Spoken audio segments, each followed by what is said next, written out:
This question terrifies international students. Describe a traditional celebration in your country. And I see it every test. The candidate's eyes go wide, their shoulders tense up, and they think, oh no, I need to be a cultural expert. And the thing is, that's a totally understandable reaction. Totally understandable, but also completely wrong. You don't need to be a cultural expert. You need to be a language expert.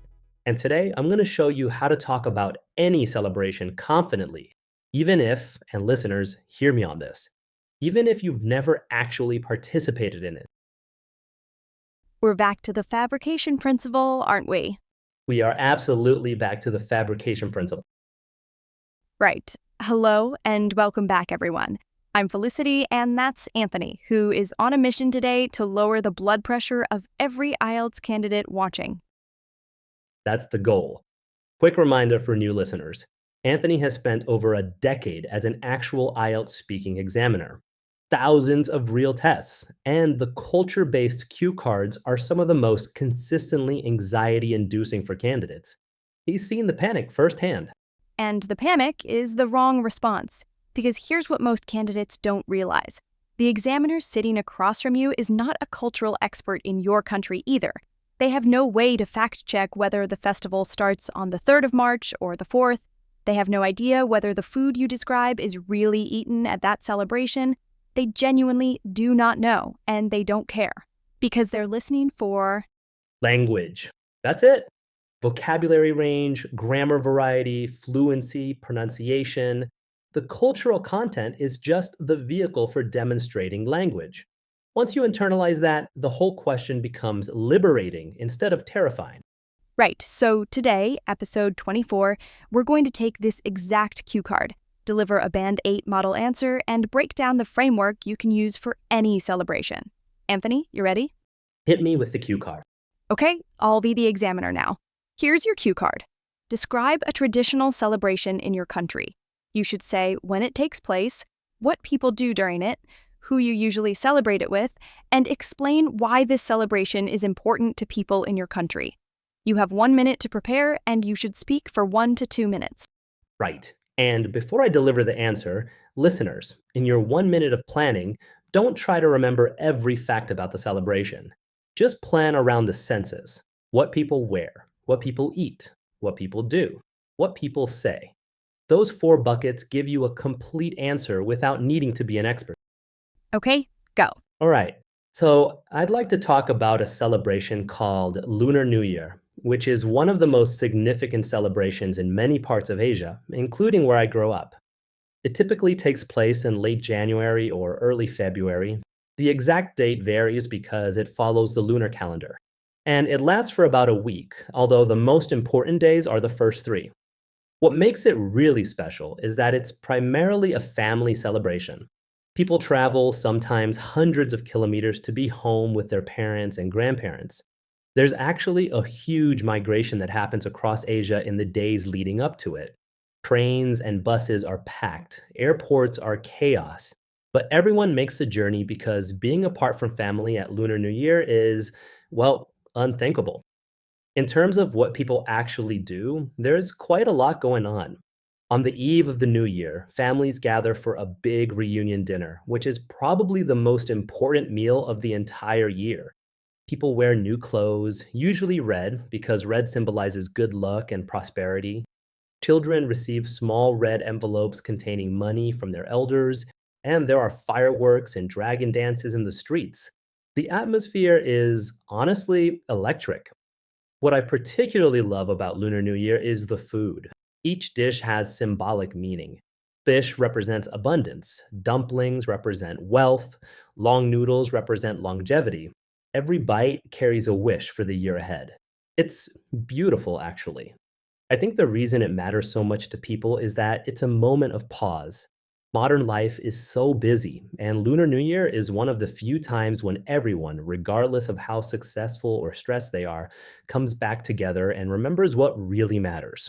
Family, tradition, hope for the year ahead. Okay, Anthony, that was lovely, and I want to ask you something that's going to be uncomfortable. How much of that did you make up? Honestly, the factual stuff is broadly accurate. Lunar New Year is real. It does happen in late January or February. Families do gather. But the specific details, like the exact symbolism of each dish, I'm not entirely sure I got every one of those right. Fish might represent abundance, or it might represent surplus, or it might just be fish that people eat. I genuinely don't know with certainty, but I said it confidently, and the examiner has no way to challenge it. And that's the entire point. That's the entire point. Now, let me break down what I actually did in that answer, because there are 5 techniques I want listeners to steal. Go for it. Technique number 1, the 4 sense framework. I structured my entire answer around what people wear, what they eat, what they do, and what they say. That gave me a natural roadmap for 2 minutes of speaking without needing to remember specific facts. You can use this framework for any celebration in the world. And it's so much easier than trying to remember a timeline. So much easier. Technique number 2, general statements, not specific claims. I said people travel hundreds of kilometers, not approximately 73% of Chinese citizens travel for Lunar New Year. General is your friend. It sounds confident, it's impossible to fact check, and it lets you focus on language instead of statistics. Yes, because the moment you commit to a specific number, you're vulnerable. Exactly. Technique 3, symbolic meaning. Even if I'm not 100% sure about the symbolism of each dish, talking about symbolism instantly elevates the answer. It signals depth, it signals reflection. The phrase, each dish has symbolic meaning alone moves the answer from descriptive to interpretive, and that's a band-aid move. Okay, technique number 4. Technique 4, personal connection. I used the phrase, what I particularly love about Lunar New Year is the food. That little personal touch, what I particularly love, adds authenticity. It signals that this isn't a memorized paragraph from a textbook, it's coming from a real person with real feelings about the celebration. And listeners, even if you're describing a celebration you've never participated in, you can still use that phrase. What I particularly love about it. Just describe the part you find most appealing based on what you've heard. Exactly. And technique number 5, the why it matters closing. The strongest celebrations answers always end with why the celebration is important to people. Not just what happens, but what it means. I closed with, it's a moment of pause. That's reflective, it's emotional, and it shows the examiner I can think beyond the surface of the question. So, those are the 5 techniques. 4-sense framework, general statements, symbolic meaning, personal connection, and the why it matters closing. And quick reminder for everyone listening. If you're finding this episode useful, please hit subscribe. We're building a complete strategic toolkit for IELTS speaking, and the next few episodes are going to be gold. You don't want to miss them. Right, Anthony, let's bring it home. 3 takeaways. What does the listener need to remember? Okay, number 1, and this is the headline of the entire episode. You don't need to be a cultural expert. The examiner is not testing your cultural knowledge, they're testing your English.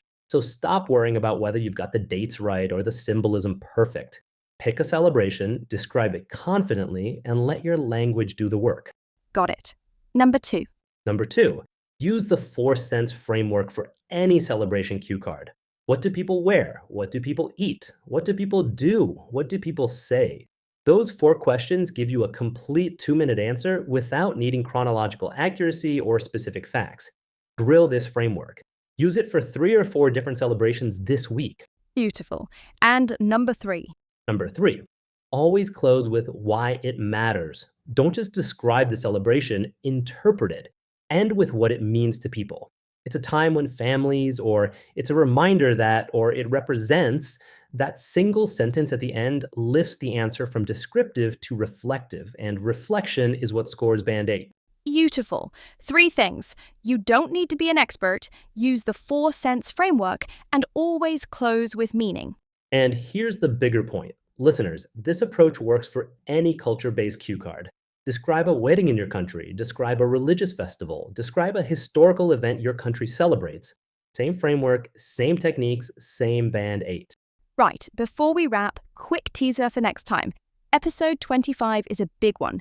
It's another Examiner Secrets episode, and Anthony is going to reveal the 4 specific grammar structures that, when you use them naturally, instantly signal band 8 to the examiner.